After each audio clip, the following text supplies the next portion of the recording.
Al-Miqdad bin Al-Aswad radhiyallahu an meriwayatkan bahawa Rasulullah sallallahu alaihi wasallam bersabda, Sesungguhnya, orang yang benar-benar beruntung adalah yang dijauhkan daripada fitnah.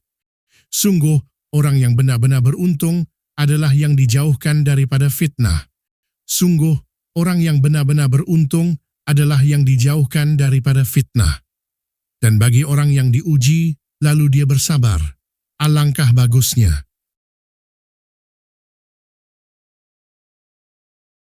Hanya setelah memahami maksud fitnah dalam bahasa Arab Al-Quran, barulah kita dapat mengerti hadis yang dibincangkan di sini dengan sebetulnya.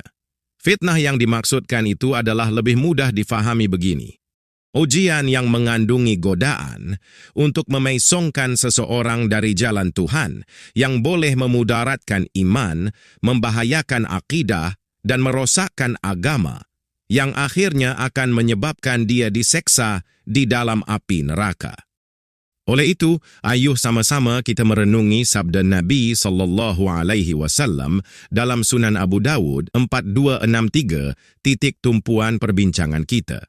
Di situ kita mendapati baginda mengulangi penyataan, orang yang benar-benar beruntung adalah yang dijauhkan daripada fitnah sebanyak 3 kali. Mengapa demikian? Di dalam kitab tafsirnya, Imam Al-Qurtubi rahimahullah menerangkan bahawa majoriti cendekiawan semantik mengatakan bahawa dalam tradisi bahasa Arab, pengulangan adalah cara untuk memberi penekanan dan memastikan kefahaman tentang subjek yang disampaikan. Penekanan pada kenyataan itu adalah tentang kepentingan untuk menjauhkan diri daripada bahaya fitnah. Ini selari dengan firman Allah Azza wa Jal pada ayat 195 surah Al-Baqarah. Dan janganlah engkau sengaja mencampakkan dirimu ke dalam kebinasaan, serta sabda Al-Mustafa sallallahu alaihi wasallam dalam Jami' At-Tirmidzi 2254. Tidaklah wajar bagi seorang yang beriman untuk memalukan dirinya sendiri. Para sahabat bertanya bagaimana mungkin seseorang memalukan dirinya sendiri, lalu baginda pun menjawab, dengan mendedahkan dirinya kepada ujian yang tidak mampu ditanggung olehnya. Penggunaan ayat pasif di situ adalah refleksi intipati la haula wala quwwata illa billah. Tiada daya dan kekuatan melainkan dengan pertolongan Allah. Sebuah pengakuan tauhid yang mengingatkan bahawa meskipun seseorang berusaha menjauhi fitnah, hakikatnya keberuntungan dan keselamatan itu adalah kurniaan Allah.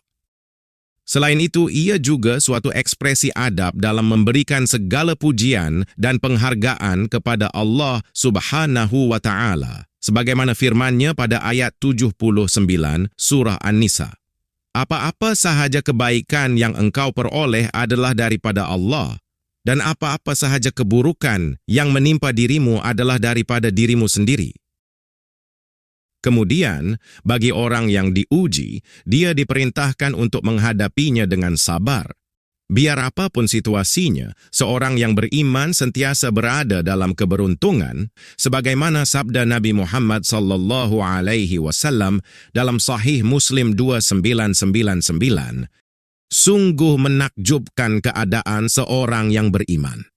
Ada kebaikan baginya dalam setiap keadaan, dan ini tidak berlaku kecuali kepada orang yang beriman. Jika dia diberikan kesenangan, dia bersyukur, dan itu baik bagi dirinya.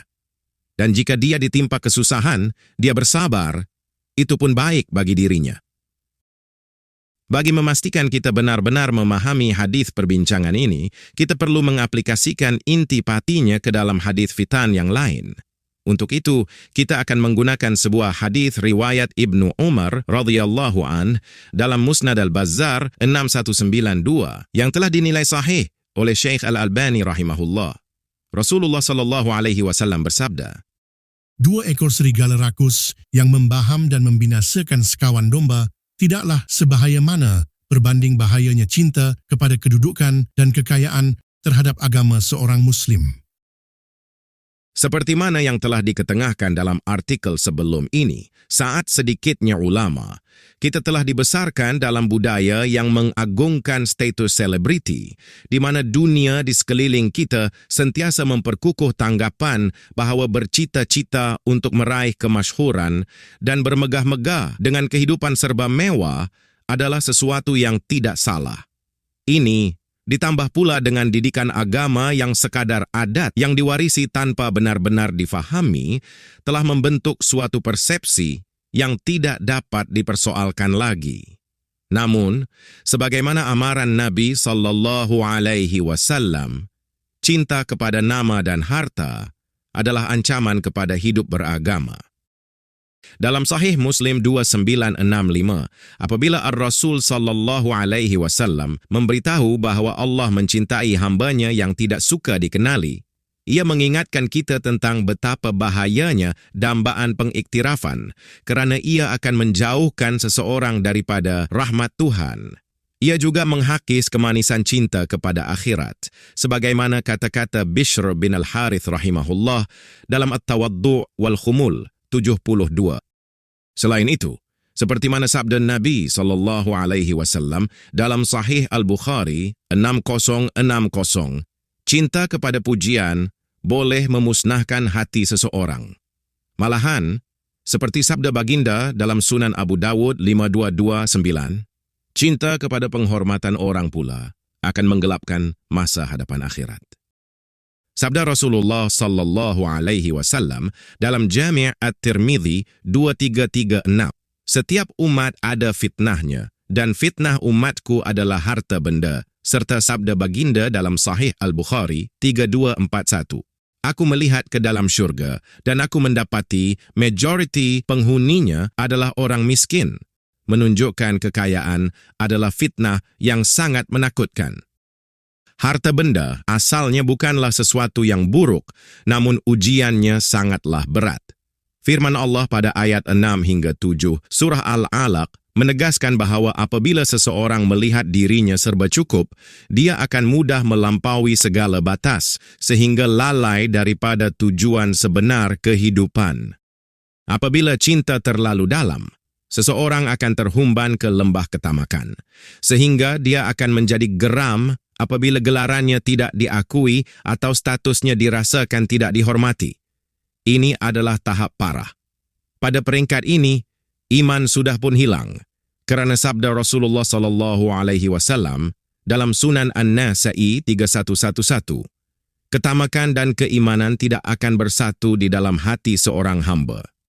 Cinta nama dan harta adalah sebahagian daripada cinta dunia, dan cinta dunia membawa ke neraka, sebagaimana keterangan ayat 57 surah Al-Hadid.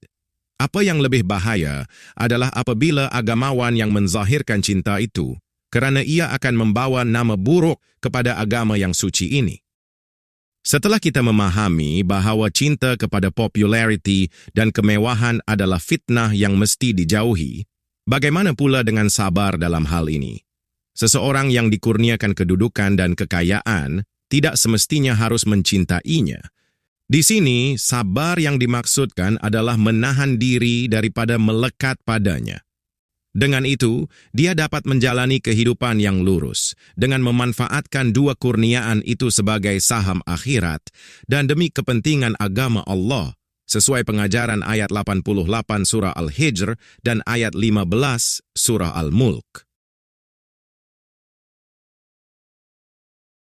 Pengaplikasian hadis perbincangan kepada hadis serigala itu telah membantu kita melihat bahaya fitnah dengan lebih jelas lagi.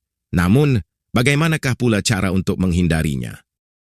Langkah pertama adalah dengan menuntut ilmu.